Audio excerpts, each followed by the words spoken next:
Must be. There must be. Now, time doesn't have any kind of bearing upon us as in the scope of life. It does now. But there's still a moving going on. And we see this tree of life is bearing within a time frame, right? Different fruits. How do we understand time anyway? How do you understand time? How do we have the concept of time? Day and night. God created time, didn't He? In the beginning, He created the light and darkness. He separated light from darkness. Hold the evening and the morning. First day. How do we have the concept of day and night? Or time? Light and dark. Light and dark came from creation. God created it. Day and night. Alright? He gave us evening and morning. So, there you go. That's a quick little thing. My goodness. Alright, I don't have time for any of this. Alright, with a new heaven and a new earth being one that is habitable, again, we'll see God's creation as it was intended to see. My goodness. Can't even get into creation itself. The main thing of heaven is God will live and dwell with man. And man will live and dwell and interact with God. We're not just going to be sitting there singing all day. It's not what heaven's about. We will worship, and that's going to be glorious. We will be in His presence, and that will be glorious. But there'll be other jobs as well going on. This is an earth, and it is inhabited from poles to pole, pole to pole. Okay? Where there's no more sorrow, and all this has bearing on humanity and then also creation as well. But then life, as he talks about it, is going to go back to creation again. And will we eat? Yes, it says it right there in that verse we just read. There's the tree of life. And that tree of life was something that God would not allow us to eat, but we had opportunity to eat in the garden. It all goes back to that garden.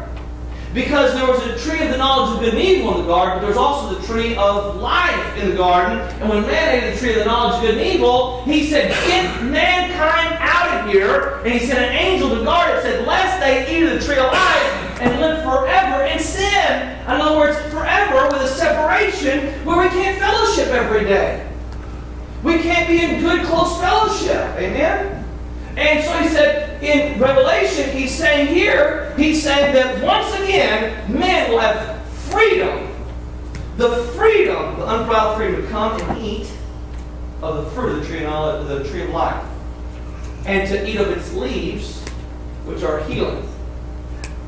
I don't understand all the healing is needed, but maybe it's something we don't comprehend yet. I sure don't understand it all. Because if we're not hurting, we're not crying, what are we healing from? But there it is.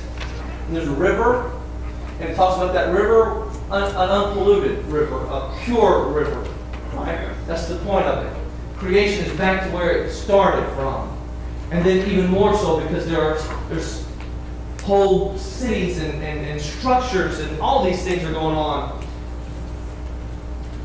And I don't have too much about this, but that means there's animals. They're not your normal animals. They're back to pre-flood animal sizes. Where the deer are over 9 feet tall and their antlers are 12 feet wide. Just a normal deer. Not a moose. Not an elk. Just a deer. You hang it up. Your beavers are 4 foot tall at the back and 10 feet long. Not crazy? But that's what we see. We see this. This is part of the pre-flood world. That means there's part of the world that God had created and intended to be, but then the fall happened and the destruction happened and the climate changed because of that fall and because of that catastrophe. I mean, just incredible things. Trees, all 3 times bigger than they are now. What about you? What will you be like in heaven? What's that new body going to be like? I sure hope it ain't like what I got. Amen. I expect it to be a lot different. There's a lot written about these things in our history that we avoid and don't talk about. It doesn't come up in normal discussion. But listen, child of God, when you think of heaven, what do you think about? Dwell on it. Long for it. Weep over it. It's worth it. It's worth it. What's heaven like? Farther along, we'll know all about it. We'll understand why. Cheer up, my brother.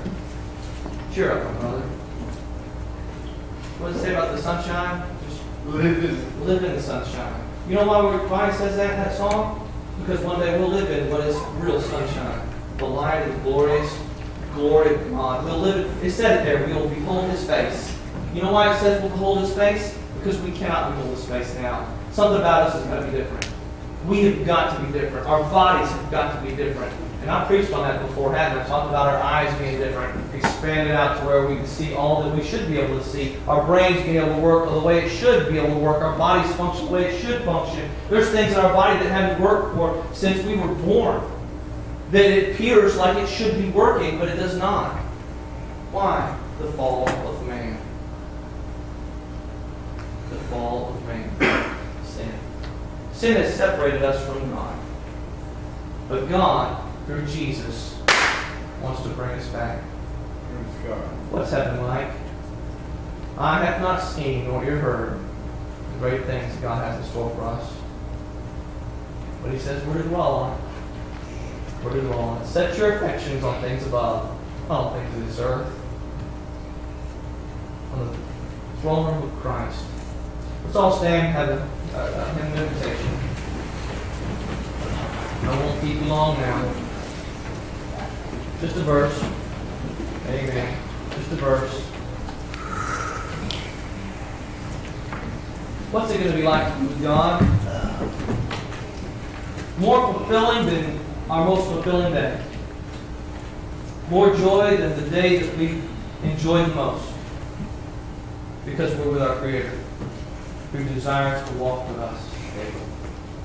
Daily walk. What number? 113. Lord, I'm coming home. Coming home. Never more to roam. Open wide. Your arms of love. Lord, come home. I've wandered far away from God. Now I'm coming home. The past of sin to long I've trod. Oh, I'm coming home. Coming home, coming home, never more to roam. Open wide my arms of love.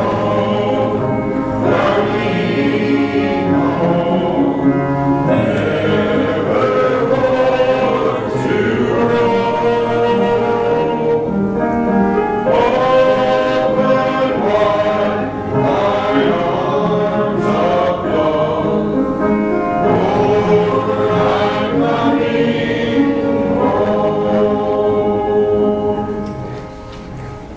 And as we finish up, as we close, my encouragement, I just want to encourage you to let heaven be something that you long for while living on earth. Tonight we'll be talking about the other side of this idea, not hell. There was no question about what's hell like. We discussed that with many of the kids before as well. But there's another part to this that we need to discuss, and that's one of the enemies that God's going to get rid of. God's going to get rid of one of our greatest enemies, and we're going to talk about that tonight, and how this all will affect us. We're going to talk about it. We just look forward to that. And also, if you can be here for our youth meeting tonight after service, please be here for that. I love you. I love you. I pray for you. I pray that God bless you and your families with all of His mercy and grace. Anything before we dismiss? If not, if I don't see you again, I'll see you then. Amen. Amen. Amen.